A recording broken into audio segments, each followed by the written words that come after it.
Hello, everybody. Welcome to the XMG Captain Instruct 2.0. My name is SUNSfan, joined by syndereN. This is game 2 between Navi and EG. Can EG stay perfect on US East server? That is the question. PL? Techies? And I think that's it. Rubik. And Juggernaut. Damn it. That would have been funny if we picked the same hero. Yeah, you're right, though. EG, this is, I don't want to say it's a must-win, because it's not, but it's getting pretty close. They're now 5-6 after 5 wins on US East and 6 losses in Luxembourg. Now, one thing we should keep in mind that I don't think I've told you this, but for EG's last match of the tournament, they will actually be attending Dream League. So they will be playing on European servers for both games in the last match. Oh, that's their one time to shine. We will see if that will make a difference, or it will be hilarious if they get a draw there too. That would be like the dream. No, they would lose both if that's the or case. If they lose both, that would be the secondary dream. Yes, actually, every scenario possible would be hilarious. So can't wait. Kinda, yeah. Even if they go 2-0. This is obviously the important match that they have to win first off, so they get back to 6-6, which, as it looks right now, EG are in 4th place, and I think a 7-7 score, whoever gets it will get 4th. So very important for EG. Should they lose this and win the next 2, they're of course still in the runnings, but else they put themselves under pressure to have to win the last 2 games pretty much. Let me check. Yep. Who their opponent will be in that case. Navi, they still have another, I believe, 2 games to play after this one. Going in today, they were, what was it, 3-5? So, yeah, they would have... No, I don't want to see a Lycan. It's so boring. They would actually have 3 more series than this. God damn it. Right. No. I was going to say, I really want to see a PA 2 more series. Played by Arteezy, but he's just going with the boring Lycan. And the counter picks are now Necro and Tidehunter. Both great in their own right, but not good against BKB, so Lycan will have to rush that after his lifesteal. I guess PA's out of the question now. That's really unfortunate. That's sad. I don't like that. But Axe is still there for Navi as well. I'm surprised they didn't get that first, because that's probably the best counter in this pool. He's really good against Lycan. Other heroes that are good against Lycan, I think Necrophos is decent until Lycan has BKB, then it gets hard, but it's still, you generally have those fights where you bring down Lycan quite a bit, and then you can't finish him off, and then he just starts kiting around. But with Necrophos, you can, of course, secure the kill and seal the deal. Meepo's pretty good. That's decent. Meepo's pretty good. Beastmaster is good, I want to say. Dragonite is okay with the single target stun. Lifestealer is garbage. I just wanted to throw him in there. I don't know why. I was like, okay, thanks. Okay, good. Tusk could work too. He's actually not too bad. He has a stun and a force wall. And Navi is a team that wouldn't be afraid to pick it. I think Godlike really likes the hero. They'll be picking it into Shadow Demon Rubik, though, so they can steal Ravage, they can steal Reaper's Scythe. You know, I don't think I've ever seen this before, but I would love to see a Rubik get Ag Scepter and Necrophos ult the enemy team's Necrophos. That would be hilarious. But I think that's pretty hard to steal, though. Because typically when you Reaper's Scythe, you Death Pulse right after anyway, even without a Rubik in the game. I think it's a good It's often the other way around, actually, where you Death Pulse and then you finish the kill. Really? It varies from time to time, but I guess the most let me try again. The most important thing we're getting at here is that Necro has 2 skills. So it's pretty easy to steal it in comparison to other heroes that have like 3 or 4 or maybe even 5 or 6 skills. It's easier than Tidehunter. We see Tidehunter's Ravage get stolen all the time still. Yeah. Exactly. Alright, let's see a Juggernaut. That's my next spell one. he casts right after usually. Well, we'll see what Navi goes for. They will get Warlock. Okay, they're going really team fight and push heavy here. You know what's good against team push? Juggernaut fits right into their lineup too. I was actually going to say Techies. Yeah, that's true. Arteezy plays a great Techies and give Lycan to fear. He needs to redeem himself. That was a horrible showing, partially because of the team... Team ROTK just played way too seriously. I don't want to bring up those memories, and that was just awful. Why would you pick 5 counters to Techies on his debut in an all-star match where you don't actually get any money? Why? Why? Why ruin it for everybody? I think it was actually good in the sense that people had low expectations from the start. Yeah, then he didn't. Maybe he got picked a little less in pubs because of that game. You never know. There's no way to know. There's no way. Gonna grab Jugger and Beast for EG, so I think the Roar is going to come very much in handy against Necrophos. Juggernaut is generally pretty good against teamfight heavy lineups. If you haven't seen, watch the play from TI2, which I think probably most of you have seen. Ooh. And there is indeed going to be the Tusk. But yeah, Juggernaut I think is a nice pick for EG. It's going to allow them to siege the towers. They now have Healing Ward. Lycan is great for it. They have Inner Beast from the Beastmaster. And, well, what do we have on Na'Vi in that regard? You have the Infernal, decent. Necrophos, they're good at sustaining, but they're not that good at bringing down the buildings. And I think that's going to be the bigger challenge for them in this game, to be honest. But even with that Roar on like a Necrophos, you still have all these ridiculous initiation possibilities. Literally the rest of the team for And Na'Vi they have Tusk can to initiate. save him with. Yeah, and that as well. That's really true. Interesting. It's kind of like a pseudo disruption, even. Yep. You can look at it that way. Except a little bit better in certain situations and a little bit worse in others. Yeah, exactly. It lasts really long. You can, what is it? You can stay in the snowball for 4 seconds until you get forced to roll, and then you need to roll. So it can take like, what is it, 6 or 7 seconds before you get out. So you can dodge an entire Omni Slash easily. You can dodge, you can outlast the entire BKB of Lycan, for example.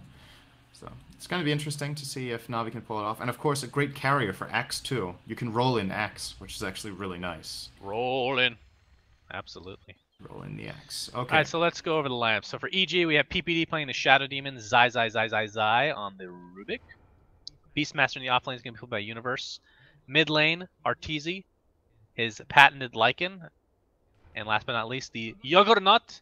Fear wearing our set. He better be, because I sent him this personally because I was disgusted with this set the first time he played Jug in our tournament. I was like, I literally messaged him like, your set absolutely disgusts me. And then he's like, well, actually I really like my set. What are you talking about? Except he said well, it in he's different words, he's still spiting you a little bit, because he's, instead of the pants coming with the set, he's wearing the common armor of the exiled Ronin. No, he still looks good. It still looks good. It still looks good. Oh, what the heck is this thing on his? This set did yellow turn thing out on his really back. well, though. Pretty cool. What is that on his head? The back of his head? Is that a bug? Zoom in on the back of his head. What is this yellow stuff? Is that just my game bugging out? Something's bugged. Yellow stuff? Yeah. Oh. Fear, I sent you a bugged set. I don't know what that is. That's weird. It doesn't actually show up unless you zoom in, though. Yeah, it looks like Juggernaut's skin is just... No, it's just his neck, right? His neck is just bulbous. I don't know. It looks weird, but I think it's just his neck. Okay. So buy the set, guys. You get that special yellow thing on the back of your neck. Best. Easily mythical quality right there. Okay. Yes. No, it's legendary. So, come on. Yeah, even more. It's Arcana neck. So Resolution will be playing the Tidehunter in the Radiant offlane. Axe in the mid lane is going to be played by Hrost. Did expect to go one-on-one against the Lycan. Zai's going to say no, not today. And then the bot lane is going to be Godlike on the Warlock together with Dendy's Necrophos and Vanscore's Tusk. This is a very strange lane from Na'Vi with pretty poor kill potential, to be honest. Yeah, the lanes are just weird in general. But that's kind of what happens when you pick some of these heroes. Zai, still the illusions have not died yet. He's just going to continue to annoy Chavos in this mid lane. Poor guy. All he has is the counter Helix to work with. Finally, the illusions will suicide themselves, and he can just live in peace against Arteezy. Axe pretty good. We talked about the reason he's a great counter to a Lycan is because once he gets Blink Dagger, and let's just say it's a Blink versus a BKB Lycan, you blink Berserker's Call, it goes through BKB. That's the main reason that he's excellent against Lycan in general. And obviously in the mid lane, with the counter Helix, if you have Wolves attacking him, easier push potential for Axe. I mean, there's just so many reasons Axes should win this lane. But that's not the case. And if Arteezy gets a head start on the Lycan in the lane, it's difficult for Axe to threaten him enough, I think. Hrost is doing fine, but it's very crippling when, in the beginning, the enemy range support gets an Illusion Rune and just keeps attacking you. Like, he couldn't go. Axe wants to contest the farm on level 1 with Counter Helix, but he couldn't do it. And as a result, I think Arteezy got 2 or 3 free waves on the Lycan. And now, because of that, Hrost is trailing by 7 CS. This is a nice call, doing some decent damage here. Boy, didn't get any spins when he was in melee range. I think he got 2. Okay, that's actually, a lie. But yeah, okay, not that much. He could have easily got another one if he got a little more lucky. But Vanscore picks up a DD in the bot. And looking to perhaps gank this mid lane. This is always a nice gank towards Arteezy, who doesn't have his level 6 yet, obviously. Oh, he shows himself though, and Arteezy's just going to play passive as a result. Surprised they didn't just smoke that. That would have been... I'm assuming he was seen, but maybe not. He still has DD activated. Looking to initiate. There's nice the Berserker's Call. Into a snowball. Into the right click. Beautiful ice shards. Doesn't quite block him off. Vanscore got only one right click, I think, with that DD. So that's not coming to fruition, of course. And just look at Vost going to town. I love seeing Vost playing a hero like this, because he is such an aggressive player by nature that he's not the kind of X that just stands around and waits and farms. He wants to constantly fight with this hero. So people that play like that need to just not play anymore. Axe, the only way to play him is aggressive. It's fun, it's invigorating, and it's not always successful, but you're still having fun doing it. That's the important thing in Dota 2. syndereN is to have fun and flame your teammates, isn't that right? Yeah, that's true. Statistics show that flaming teammates is a big part of your enjoyment of the game and the experience. Fear forcing Tidehunter out of lane, universe. Or resolution. I don't know why I keep close enough. It was 50-50. No, it's just he's always tied. Even last game I was struggling against wait, it was Jakiro. I almost called him Jakiro a couple times too. He basically plays the same heroes as Universe. Oh, that's a super early medallion of courage on Arteezy. Of course, I don't know if that's going to be that great against Axe in the mid lane. He's going to want it for Roche, obviously, but because the counter helix is physical damage, so. Yep. The alternative is that Arteezy wants to go jungle and let Rubik have the mid lane. This is what they often do with the Lycan because he's so good at jungling that you can just swap him out, swap someone else in, and with the medallion you're very fast in the jungle at killing his targets off. You can, like you said, transition to Roche, so. Mid lane, boy, this could be first blood. This should be a kill. Snowballs the stun. I didn't get crossed with him. He didn't pull him into the ball. Top lane in the meantime, we have a disruption. Oh my god, he is stuck. Great block from PPD and Resolution. By Resolution, of course, I mean Fear. I don't think you don't want to thank Resolution for blocking himself, but we're gonna do that this time, guys. Well done, Great Resolution. job. Good job standing next to the edge so you can get surrounded. Whatever. Okay, You're such an optimistic caster. I know. You just wanted us to have this great moment. Thank you, Resolution. Oh. Yeah, that's gonna be first blood. Fear will be claiming that. And he already has 4-minute phase boosts. He can get this kill right now. He's about to hit level 6. Yep. Although I don't think he has enough mana. He has one spell. He's going to Clarity up now. Okay, well, he doesn't have enough way of doing it. Yeah. Resolution is not anchor smashing for some reason. That could almost get him killed that he didn't do that. Well, with this build of 2 in Healing Ward, he can't even do the combo if he wanted, even if he had full mana. You need 310. Yep. And he has 273 right now, so that hurts him in that department, but he doesn't really seem to care. There's going to be some support, though. Goblack joining the ranks of Resolution. Doesn't have Gush or anything like that to slow down as Fear. Well. And another one, nice Ice Shards. And then nothing to follow it up. Ball. That's rough. Damn, this early game Tusk has not really been accomplishing enough, I think. Vanscore's been at the right place at the right time a lot of times, but they just haven't got the synergy off that well. The failed gank in mid by not getting Axe into the snowball, the earlier shards that didn't block off, and now in the top lane he gets some decent charge, but doesn't have the mana for the ball, so. Unfortunate, because this is a support that's really momentum driven. If you don't execute very well with Tusk early on, I feel like he's decent at best in mid game compared to many On paper, he's like the best hero in the game, and that's not even an exaggeration. Like, honestly, on paper. But he's so hard to execute to the fullest extent. Obviously, this isn't the fullest extent right now, but I mean, this guy has so much opportunity for defensive and offensive capabilities. He is so ridiculously good in certain situations, but you just have to execute, and so far not the case for Na'Vi. It's not the start they want to get off to. And now Rubik, I mean, mid lane, he's going to get another gank. Oh, they're going to finally combine into a snowball. And there's a Berserker's Call. Should be a kill. Culling Blade to follow. Vanscore getting some much needed assist gold, that's for sure. And this is how it should be done. And they can keep doing this, to be honest. There's many heroes they can kill this way. There's the Rubik. The Shadow Demon is going to be a little bit tricky, I guess, if he's has good timing on the disruption. I think they might even be able to burst down the Juggernaut. Even if he spins, they can call him. And then they can use Calling Blade. Both Axe's abilities go through the spin, so very nice. And a hero like Beastmaster is also going to die to this combo if there's like any sort of follow-up. or creeps around. So Dendi's gonna have a Hannah Mine. Well, he actually has the recipe in his stash, and somebody's using the courier. Damn people using couriers. Vanguard's picked up by Havost. Dendi just took out a triple or quadruple stack, by the way. That was very early. Definitely a hero that can take advantage of that. That's for damn sure. Here comes another snowball in mid. Doesn't look like it's going to reach. And Axe just gets lifted into the air. Honestly, even with that kill mid, this is still working out the EG's advantage. Because like you said, Lycan is in the jungle.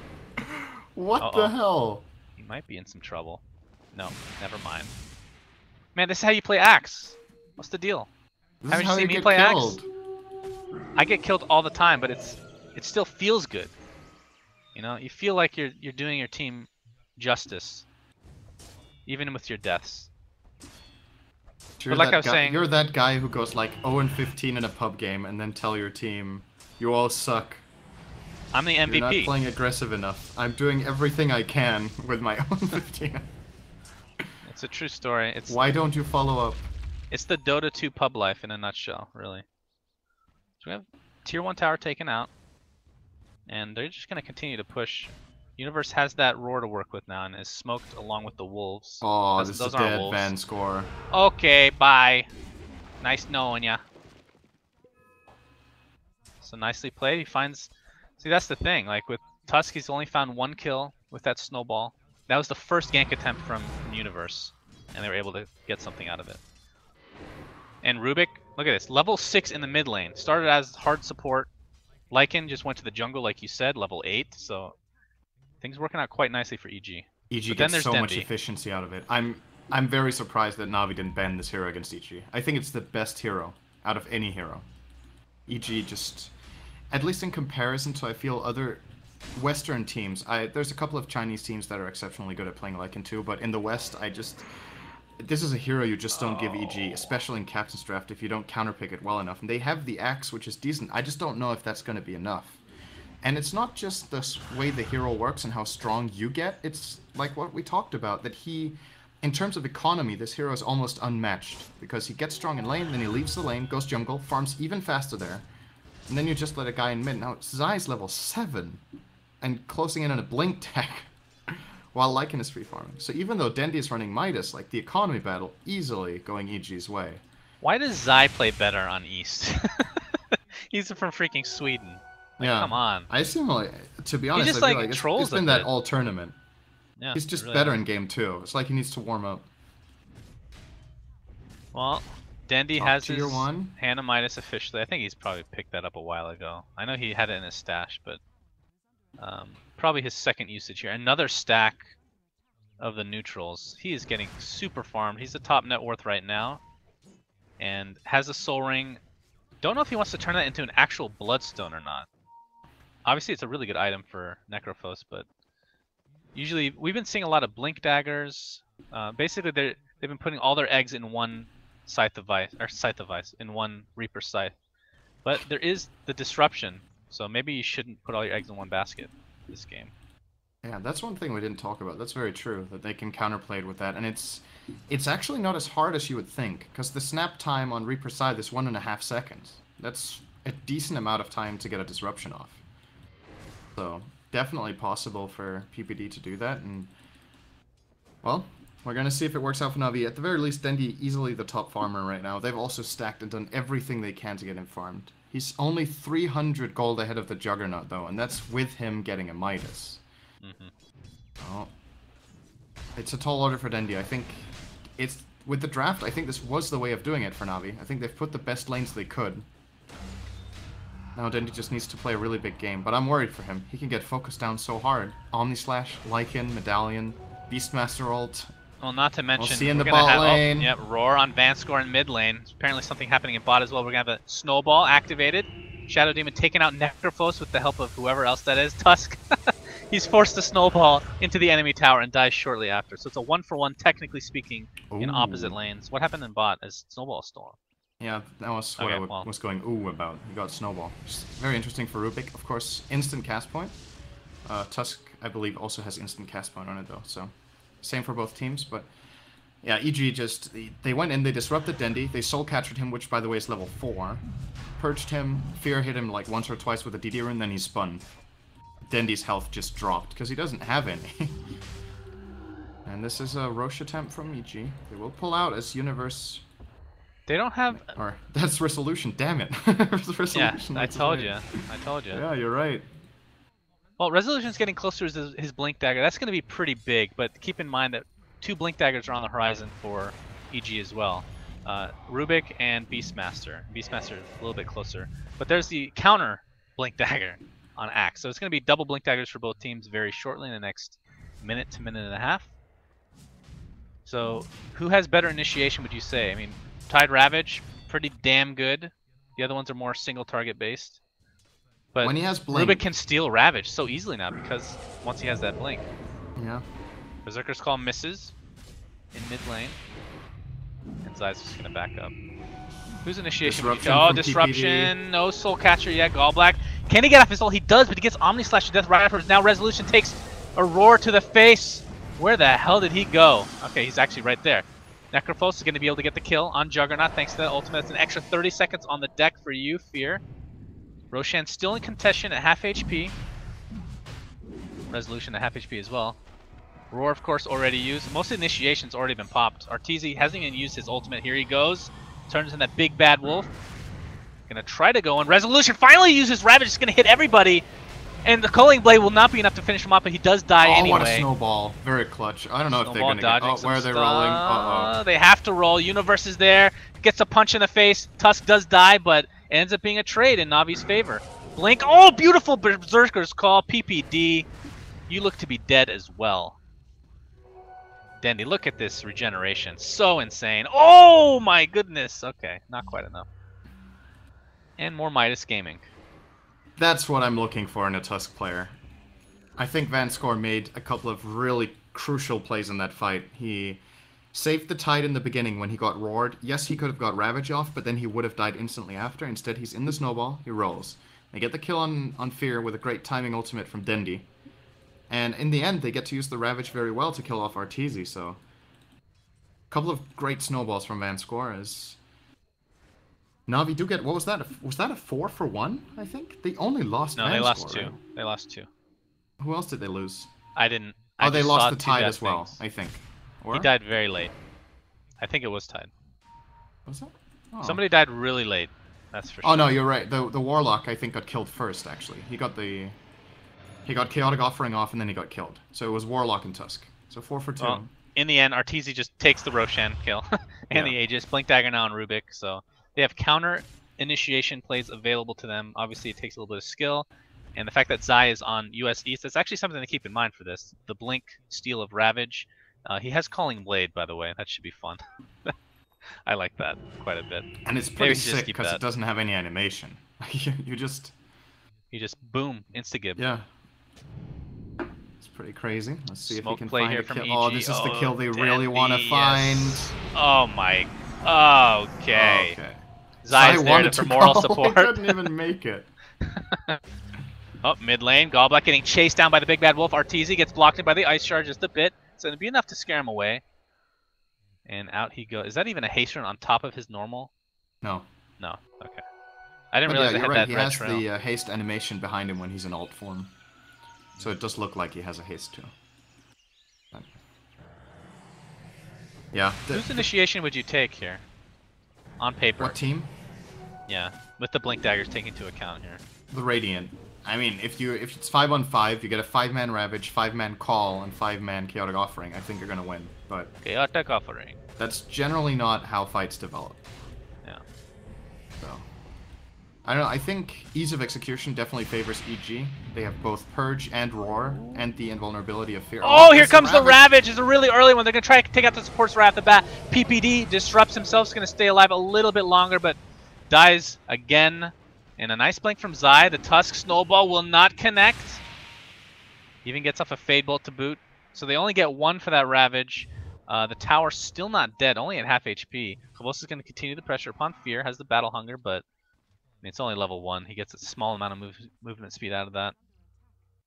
And Arteezy is just going to take top. Yeah, Na'Vi need to do something about this. If they don't get the tier 1 mid, they should at least defend their tier 2. There we go.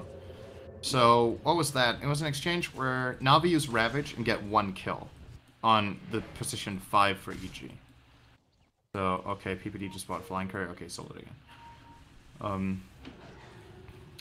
I don't think you can be happy with that if you're Navi. And the problem is this Ravage is so important for their lineup that with that on cooldown, they're probably not strong enough to force a fight. Sure, you've got Chaotic Offering and Berserker's Call, but the Ravage is what really sets up everything and buys the time for the other abilities to land the way you want. So with that, EG are just going to continue farming. Arteezy still has the Aegis. Wonder if they want to try to use it. There's 2 minutes left.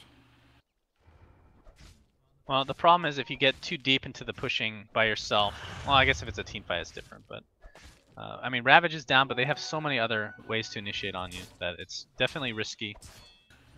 So maybe he just ends up farming, but we'll see. I mean, the tier 2s are the ones standing at the moment. Dendi with the double damage has a point booster. Looks to be going Aghanim Scepter. Technically could go Bloodstone still, but I doubt that's the case. And really, this game, a lot of this, like Shadow Demon, is super important with these disruptions. If PPD can get into the good position and basically cancel out Necro's ult, that's a large part of Navi's game plan here. I mean, we saw Juggernaut on the deck for 30 plus seconds. See how big of a difference that made. Imagine not being able to buy back at all once this Ag is online. Yeah, it looks like EG definitely drafted to mainly counter the Necrophos with the Disruptor, with the Rubik to steal, and Disruptor. Of course that was also good again. Oh, well, Disruption, Shadow Demon, sorry. Sometimes that happens. And of course the Rubik to steal both Ravage and the Reaper's Scythe. They have the tools, but like you said, it's one thing having the tools, right? But Navi can definitely counter them. If EG get off the big plays, I'm definitely favoring them in any fight. Like if they disrupt the Reaper's Scythe and they steal Ravage or they steal Reaper's Scythe, I think they're ahead in the fights. But it's not as easy as it sounds, though. And even, like, the thing you're talking about with Blink stealing Ravage is still hard, because Ravage has a really huge AoE that you need to stay outside of, and while it's expanding, you can just cast Anchor Smash on the ground. And then you don't, and then you end up not stealing it anyway. So the timing window is pretty short for Rubik, but it is possible. See this Death Pulse's eye. Come on, use it. You know you want to. It's more spammable than Fade Bolt. Okay, he's just playing with me. He's going for a Force Staff. That's going to be nice. That's actually better than a Blink Dagger for getting outside the radius of the Ravage to be able to steal it. In certain situations, of course. PPD is going to be found in the Berserker's Call, holds him in place, and, well, the punch will finish him off, not the Culling Blade. Phobos only has half mana right now, so trying to conserve as much as possible. He looks to be going, I'm assuming this is going to be a Shiva's. I would like to see that at least. But this is going to be a trade tier 1 for tier 2. Mid lane, Gallblack was initiated on, but I guess they'll get out. Phobos is going to find Zai, along with Gallblack's right clicks and the Ice Shards and the Culling Blade. Easy kill, but that's a tier 2 bottom in the meantime, so trades are happening. Fortifications pop for this tier 1 top, and Arteezy is here to defend. So they didn't even get that tier 1 that they set up for in the top lane. This is the second time in this game Arteezy has done that, by the way. He pops his ult, he just runs in Ruthless. Oh, top lane! He's dead. Reaper's Scythe, bye-bye. Bye-bye. Down for 85 seconds. Dendi. Here's the soul booster for now. Okay. But what I wanted to point out about Arteezy's play is that what you saw him do in mid lane is the second time in this game he's done it, as Godlike will be sliced a couple of times by Fear. So what he does is he pops his ultimate, he starts chasing into the tower and going on a hero. He forces 1 or 2 TPs and then he leaves. And it's right from the start, it's the plan with the gank, is that he just creates space on the map, basically. As long as he lives with that gank, it's extremely valuable. It stopped the push top initially. Now, they do end up losing the tower because of a great play from Dendi and Resolution to kill off Arteezy. But very interesting to see how much they get out of this Lycan every time they have it. Telekinesis. Culling Blade was stolen again. Here comes PPD. Let's see the Culling Blade. Let's see it. Let's see it, please. Please. No. That Zai, you really disappoint me. It's a level 2 Culling Blade. Wants to conserve his mana now, even though he's an intelligence hero. They do get the kill on Axe. That's the most important thing, obviously. Juggernaut now has the Aghanim Scepter, which was used in mid for the Omni Slash, of course. You can't use the Aghanim Scepter, guys. You have to use your spell that uses the Aghanim Scepter, if you know what I mean. Gallblack's Midas is actually turning out to be a pretty decent pickup. He has the point booster and can get the Ogre Club if he chooses to get towards that Aghanim Scepter of his own. That's going to be nice to have. And they don't have any direct counters to the golems, unless Jugs wants to go diffuse. Actually, no. Shadow Demons. Does that? I think they changed this. Does it auto kill, or is it just a considerable amount of damage? To the golem? I can't remember how Demonic Purge is triggered against the golems. It's a very specific case. I'm leaning towards it got changed. That it used to insta-give it, now it just damages it for like 400 or something like that. Could be wrong though. Well, that's what it damages heroes. So. No, but it's like an instant purge damage for 400 is what I'm saying. When you cast it, I really don't think it deals damage on cast. I think no matter what, it only deals the damage at the end. But then the question is if it's a... Well, I don't think the damage is applied to creeps at all, or golems. It's the purge that we're talking about. And the purge, well, they're going to smoke up. We'll see it eventually, I'm sure. Resolution, they find them, but not too confident in the initiation. Fear has Omni Slash. Who does he want to use it on? Oh, he uses it just as the Chaotic Offering is used. Oh boy, that's pretty much wasted. Tusk has Snowball available to him. Doesn't really use that either. Fear, Blade Fury's out. If he can get out alive, this is a huge win for EG. Although he did use Omni Slash in that whole... Okay.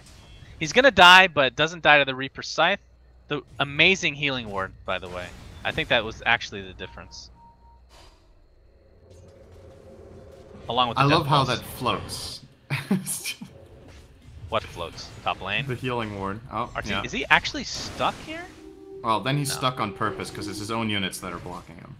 Yeah, but, you know, we've seen on Fails of the Week, sometimes you just can't control the Sometimes units, you get stuck with your Broodmother and 20 Spiderlings for 30 seconds and don't realize. It's a tough one, man. It's a tough one to micro. They're super small. Well, tier 1 goes the way of EG. Eventually. Nice timely glyph. See if that prevents EG. Nope, Psy will get the last hit. Still, it puts him in danger's way just a little bit longer. He's going to blink out to safety, though. It's a free glyph, why not? Necro level 3. Now picked up by Arteezy. He's looking pretty good. I assume BKB has to be the next item of pickup. I mean, nothing else gives you as much value as that right now. And a couple Boots of Travel now. Beastmaster has one, and...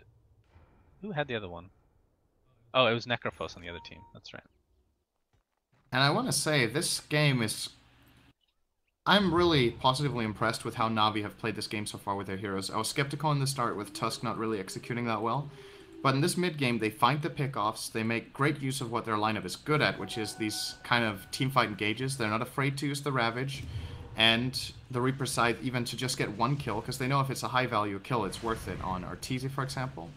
The Tusk has been stepping up his game quite a lot, and as a result now, Na'Vi are playing a game where I thought at this point in time they would start trailing in terms of economy, but they're still staying very even with EG on both Golden Experience, and that's an interesting perspective, because when we come late game, then if Warlock does have Axe Refresher, which is not out of the question with how fast Goblag is farming, the Axe is almost there, then maybe EG's lineup, which I said was going to be better late, could perhaps... Oh, they're going to find the initiation roar on Goblag before he can get up anything. Here comes the Ravage. It's going to hit a few. Snowball to follow from Vanscore. Arteezy at half HP. He's just going to chase down the Tusk without issue. Dendi now in a huge amount of trouble. Trying to run away. Gets the Death Pulse off. Has his ultimate to use if he wants to use it on Arteezy. We'll see if he does so. Okay, he doesn't. He just dies. I think it's still worth it even with the Aegis being used, but either way, Culling Blade is going to finish off Arteezy. Of course, the Aegis, like we talked about, is there. And back he comes. Bloodstone will bring back Necro, though, for maybe that wasn't the bad choice. He'll be back in 15 seconds, so he'll have the availability of that ult still. It's tough. It's a tough choice in the midst of things, that's for sure. I think Dendi didn't have that Ghost Scepter on him when that fight was there, right? He just bought it while he was dead.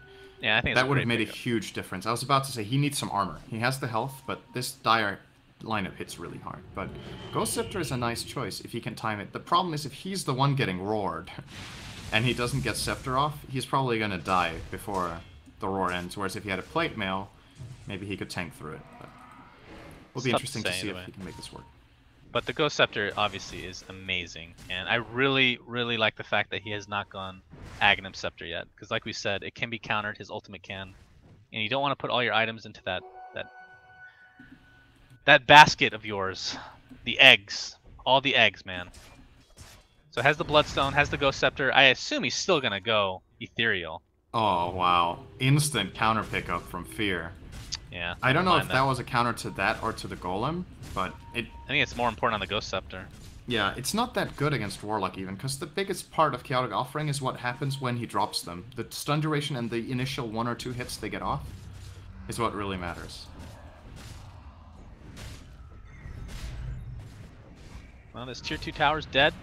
We haven't really talked about the Frozen Sigil yet, but they have potential to go for Roche themselves if they find the map control, but Arteezy just does it so damn fast. He has a full BKB now. That's gonna be rough. Big item pickup. So what does it counter? Snowball? Well, not really. It counters Reaper Scythe and Ravage. It doesn't counter Axe at all. It doesn't counter Anchor Smash. It doesn't counter Walrus Punch. Warlock Golem, initial stun. There's a lot of things that go through it, but I think just the few things that it does counter, I think it's worth the pickup for that. Because now it can fight freely. I think the big thing about the Walrus Punch that makes it so good is actually the slow that's after the punch, and that's not going to affect Arteezy as long as he's in his ult form anyway. So yeah, that's true. But yeah, the snowball dodge that's a pretty big one as well. So yeah, it's definitely worthy of the pickup here. Doesn't counter the Frozen Sigil though. Yeah, that's true. That's a good point. To be honest, I haven't really felt the Sigil that much this game. We've had another game with Tusk where we're like, damn, the Sigil is doing work. Damn, that Sigil, son. I feel like I almost haven't even seen the Sigil this game. Which... I don't know if I'm just blind or if he hasn't been using it that effectively, but to me, that has been a little bit lacking from the Tusk performance. Ags official. I agree. I've seen it a couple times, but it hasn't made a noticeable difference. Gallblack has the Ags officially, so 2 Golems coming his way.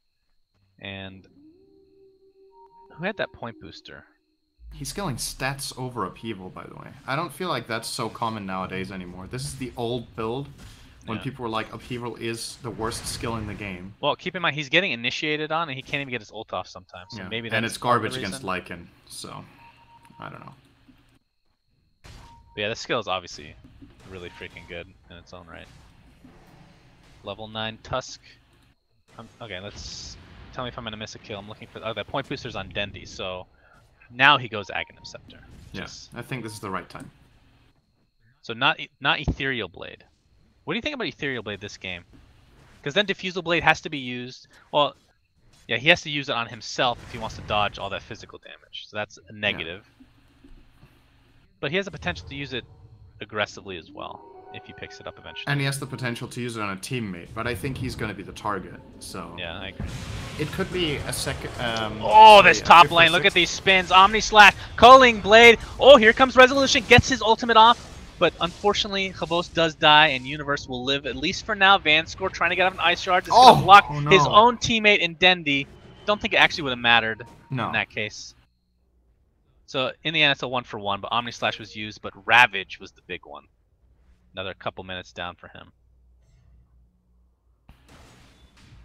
Meanwhile, bottom lane, PPD.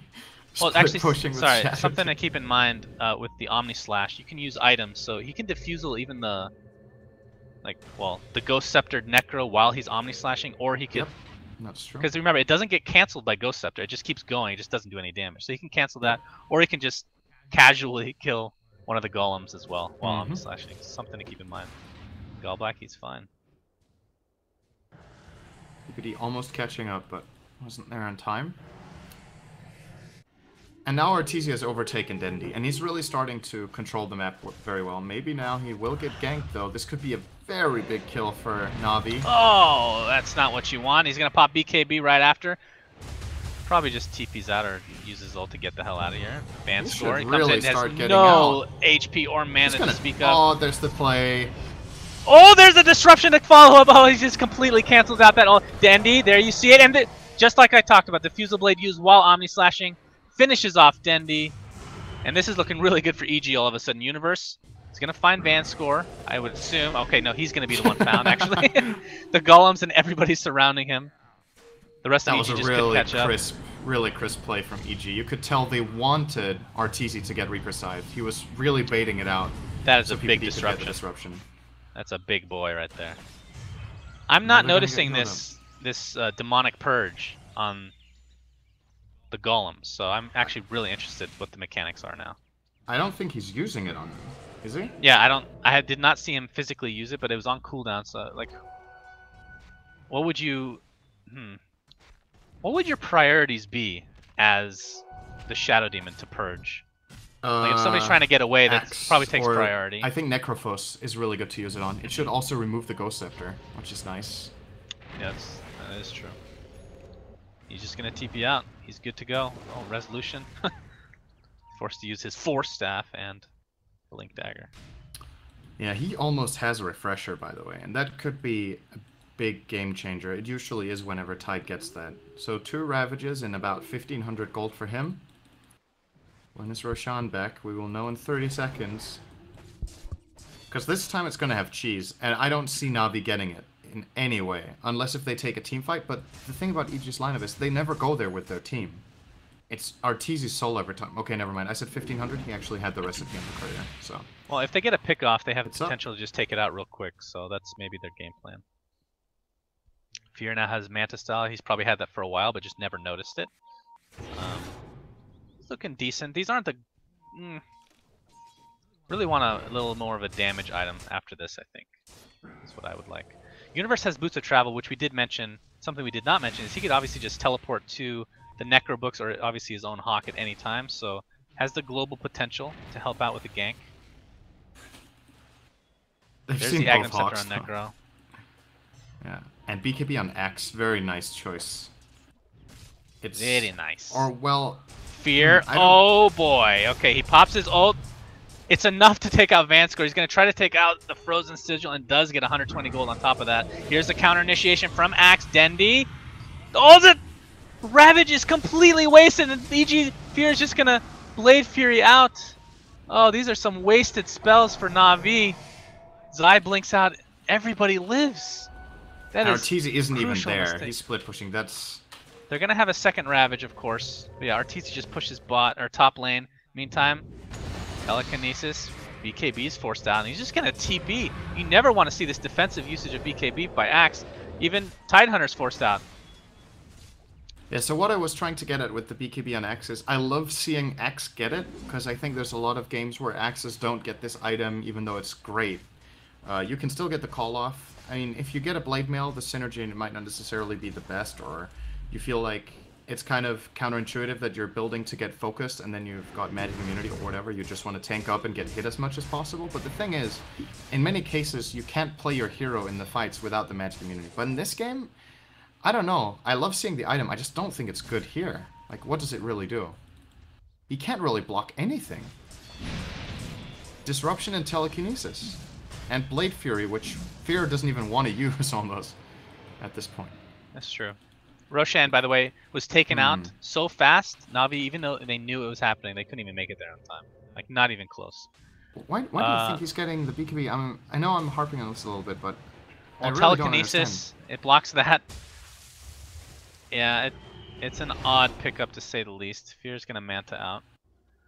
I'm about to think about this. The Purge goes through, Beastmaster Rogue goes through, Omni Slash goes through, right clicks from Lycan goes through, Rubik's, even his Spell Steal goes through BKB, so it's like literally everything. Every ultimate. Literally every ultimate for EG will go through BKB. So you're not stopping any of those. It doesn't really make that much sense. But then again, what would the alternative be? What should he have got? I still think an Axe could have been nice. At this point even. Just the higher threshold so you can maybe get a kill or two you wouldn't have got, or you even go down the line of something like a Dagon, so you bring them down low enough to call them. Dagon or gaming. You get either a Kiras or a Heart. Or well, I think Zai agrees with you because he has an Aghanim Scepter, so he can get those upgraded Calling Blades no problem. Mid, or top rune area. PPD has haste, he'll be okay. And look at that commitment. Forcing out more teleportations, bottom lane, fortifications out. And I don't think Na'Vi's going to find anything as a result of this. So, let's see. Rubik obviously has a 5-second cooldown on his spell steal. What happened? What happened? Wait, where did he die? PPD died to the neutrals and then he ult-chatted Raffle. I don't know. I'm wondering if he was... I think he was battle hungered. And I'm wondering if he was trying to get away the Battle Hunger with Shadow Poison and then missed the last hit or something.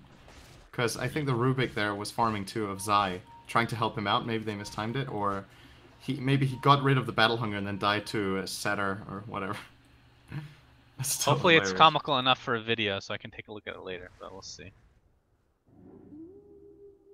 But looking at, yeah, this is rough, because now that Rubik has the Aghanim Scepter, remember, even if the other person, like if you're stealing Necro ult, you yourself as Rubik have to have the Aghanim Scepter to get that upgrade. So now he's going to be able to get that. Obviously the 5-second cooldown. Chaotic Offering has Ags, Axe has Ags, Tidehunter does not, but it's still an amazing ultimate to get. And, well, that's pretty... If he can get these steals, that's insanely good. On paper, this is such a good Rubik game. He can make the world of a difference.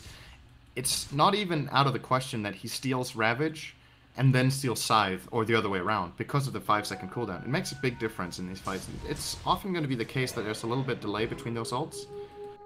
If you do manage to do that, that can be a game winner right now. And now we're starting to see the economy where I thought it was going to go, but now they played a really good last, I want to say, apart from the last 10 minutes before that, they did a really good job. But now they're struggling. This is where the farm comes in. Dendia was 3k ahead of Arteezy about 15 minutes ago. Now he's 3k behind, so that's a 6k swing. The supports of EG are farming more, especially Zai. It's getting very rich, as we talked about. 4-step Blink, Ags, and 1500 gold.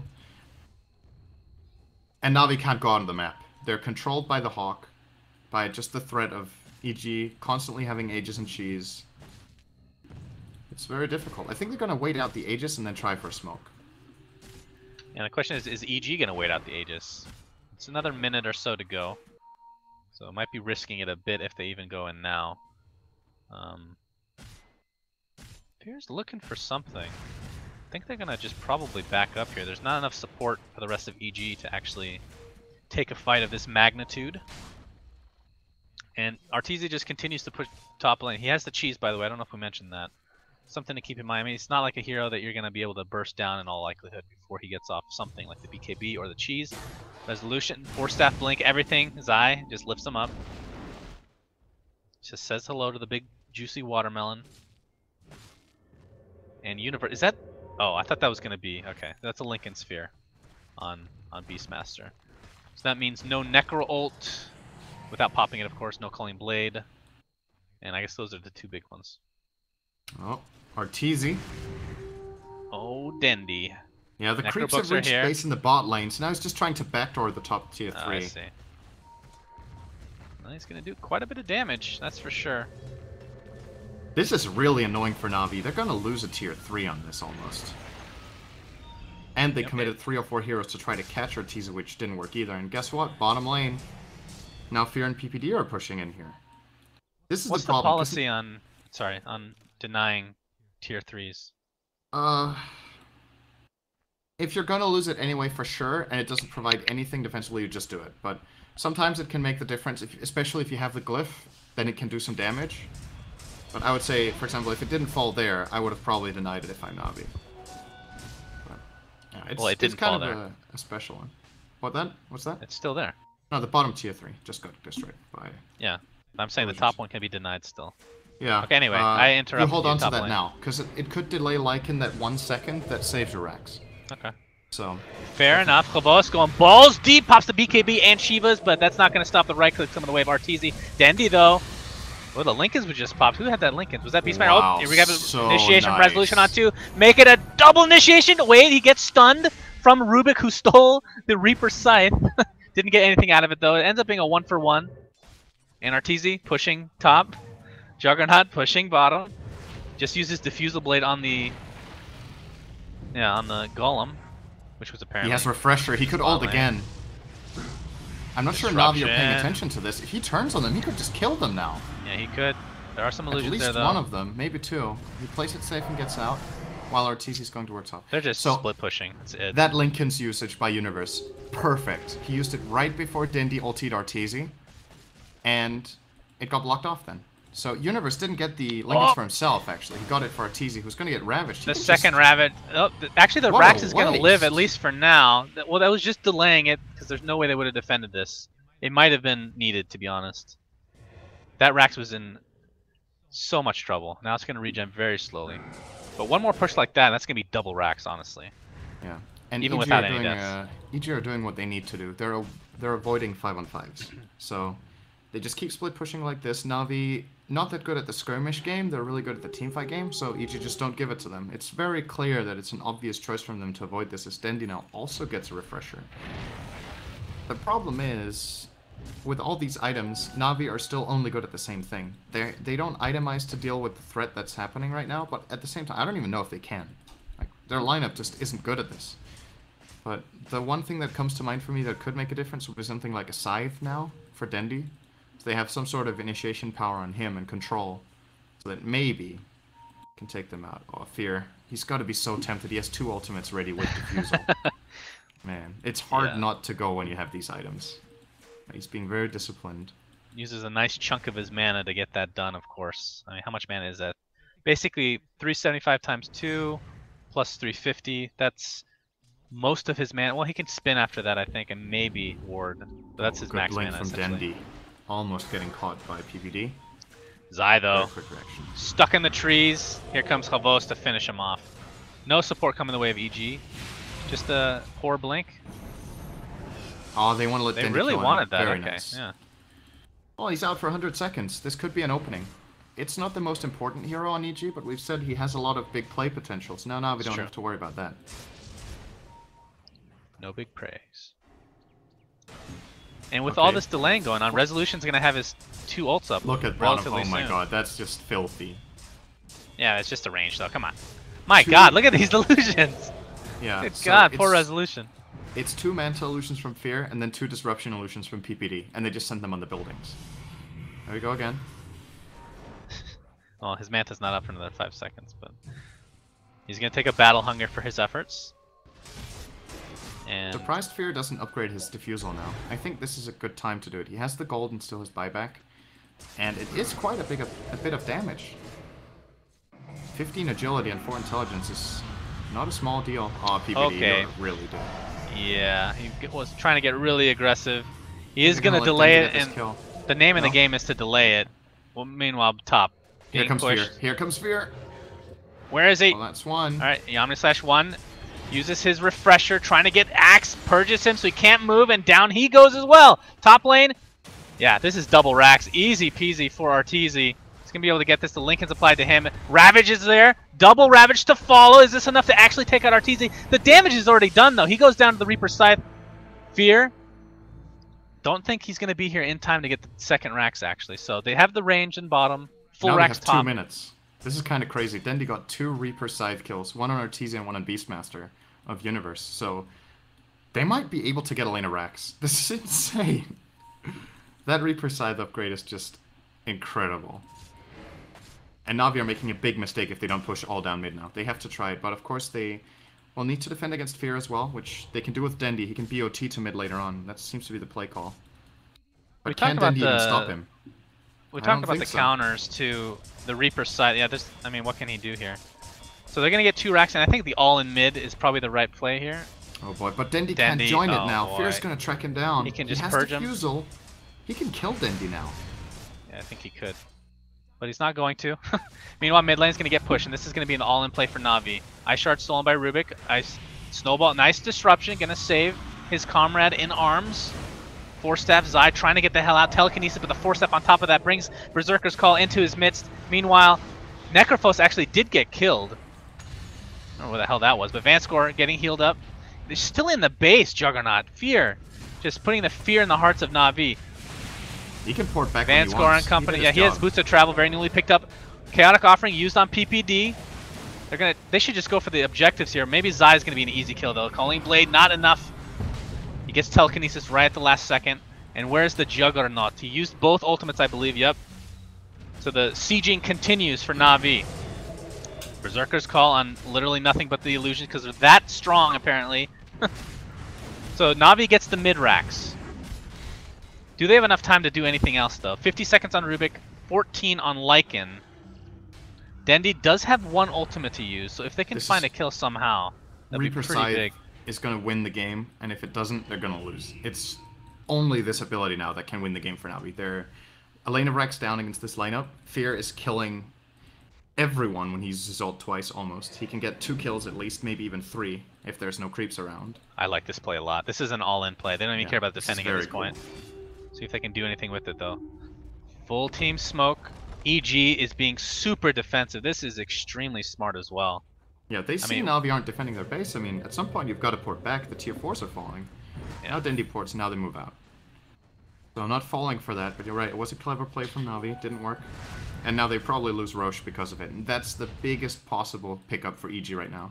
There's nothing better than an Aegis when you're against Necrophos. It is the best item in the game for late game. So... oh boy. Oh boy. Anything can happen now. Look at the XP graph. That's a swing. Na'Vi just managed to accomplish. It's not the biggest of deals. It's not about the experience or gold anymore at this point. It's all about who gets the opener. And whether Reaper's Scythe can do it or not. Fear has cheese. It's not going to save him from Reaper's Scythe, obviously, but he does have a couple other abilities. He did upgrade the Diffusal Blade, by the way, so has an extra 8 charges to boot. Something that I wish we've seen more this game, which I think is one of the reasons why EG almost lost it there, is Resolution's going to get first Juggernaut, apparently killing Goblack with that ultimate of his. Has a second one to use if he really wants to, and he will. That was just the first one. He didn't even use the first one. Oh, you're right. You're absolutely right. Buyback's available on Tidehunter, though, so they got to be and vigilant. On Goblack. They have to use both. This is the game right here. But they want to find themselves in a good position to actually get a good team fight. So waiting for EG to perhaps group up to go for either the throne or that mid-Rax. They can't go for the mid-Rax with the tier 2 up, though. So, nice shards. Arteezy gets stuck in there. He's just going to right-click. He has the Aegis. Doesn't even care. He's going to go straight for the throne. Pops his BKB. Doesn't have his ultimate. There we have the Ravage Resolution coming in with a double Ravage. Fear is dead. Make that 2. Shadow Demon. I don't think the Necrophos ult was actually used to get the kill on Beastmaster. He died very shortly after. Calling Blade's going to finish off Arteezy. Buyback on Shadow Demon. I don't know what he's thinking he's going to do. Arteezy trying to run very slowly. This is probably game right here. Dendi with another one. Boom! Necrophos ult again. Reaper Scythe for the win. We'll see. They still have to push. They still have to defend. I mean, it's against the Shadow Demon. I want to say finally, because he's had a couple of pretty poor ones this game, but that one was exactly the way it should be. Catches Fear before he gets the second ultimate off. And they managed to shut down Fear with the Reaper Scythe. Now, PPD is doing whatever he can to delay. He actually forced BOTs from Kvost. He's just... This is a really nice play. I can't believe that Na'Vi are going for this. Surprised they're not just mid. Oh, here come the TPs, though. Resolution. Of course, he doesn't have a Ravage to work with. Do they just go straight for Throne? I assume so. Yeah. Chaotic Offering still online. Aghanim Scepter as well. This is going to be a huge blunder for EG. I feel like... Well, we'll talk about at the end of the game if this actually ends this way. They're going to use Chaotic Offering just for the tower push. I don't blame them. Ravage was stolen by Zai. Unfortunately, the second follow-up, nothing really at all. And he's just going to get snowballed. They probably will right-click him down. Walrus Punch being used. Universe. They're trying to delay as much as possible, but Dendi is here. Dendi is here. Can Na'Vi actually win this game? This is an amazing comeback. And EG look to go down 0-2 in this 2-game series. Universe buys back, just trying to do as much as he can. He has the cheese now.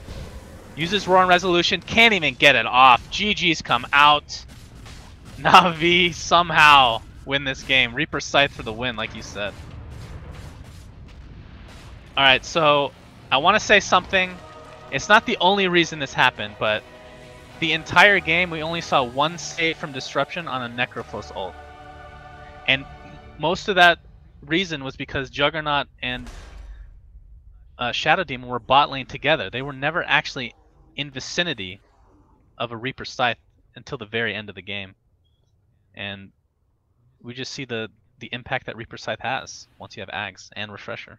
It's just insane. And together with Tide in late game, it's such a good setup to manage it. So Dendi did get the farm he needed to go well, Na'Vi needed a fat Necrophos, and that's what they got. And the double Necrophos ult in late game is just extremely scary and hard to deal with. I think EG's call to go straight for the throne in the end was questionable. It was very expensive. And like you said, the Shadow Demon, there was one really clutch save from PPD. Didn't see too many others, but at the same time, it's also very difficult when you're playing against Ravage, because Tide blinks into the middle of everyone, Ravages. If Shadow Demon does not get caught by that, he needs to be very far away, which he can be. Then when the ult comes, he needs to blink and then disrupt, or Yules dodge the Ravage. But it's not that easy, and I think they did a good job at keeping PPD out of the fights. At the same time, you look at the end scoreboard and you've got Arteezy with 400 CS, and he's been part of 6 kills. Maybe EG could have found a way to fight a little bit more with the Lycan instead of only split pushing. I'm not sure, but they didn't want a 5-on-5, and I don't know if they could have found mini skirmishes. So at the end of the day, I think they played it the way they needed to. Just one bad decision in late game against Necro, you just flat out lose the game. And very important win for Na'Vi. EG are now 5-7. Na'Vi are 5-5. So if Na'Vi continue their run now, they will actually be able to overtake EG and take 4th place, or maybe even 3rd. Who knows if they win the next series coming up for them. So that's pretty huge. How often do you see a team lose with 2 pieces of cheese on their team still in their inventory? True. How sad that you can't activate it. Reaper Scythe with all this other lockdown with Axe Initiation, Tidehunter Ravage, Snowball, whatever you want to, even Chaotic Offering. The team fight was insane for Na'Vi, and they were able to bounce back. It's a very enjoyable game. Anybody that has Dendi on their fantasy league just gained 14 points. Congratulations to you. Apparently, objective-based gaming works quite well for fantasy as well, because Lycan has quite a bit. Although, like you said, he was only part of 6 fights, which, now that I look at that, is shocking. But that's kind of how you play that hero sometimes, but maybe it was too much of a good thing. So, okay, we're going to end the VOD, and then we can talk about everything else that we need to talk about. So thanks for watching, guys. The next match will be in a couple days. Do you want some specifics on that? EG versus Tinker. Same time as was today, but it's going to be on Thursday. Exactly. So, yep. Thank you guys very much for watching. And as far as the raffle goes, we'll have a short end the VOD. End the Bye VOD. VOD, guys. Bye VOD.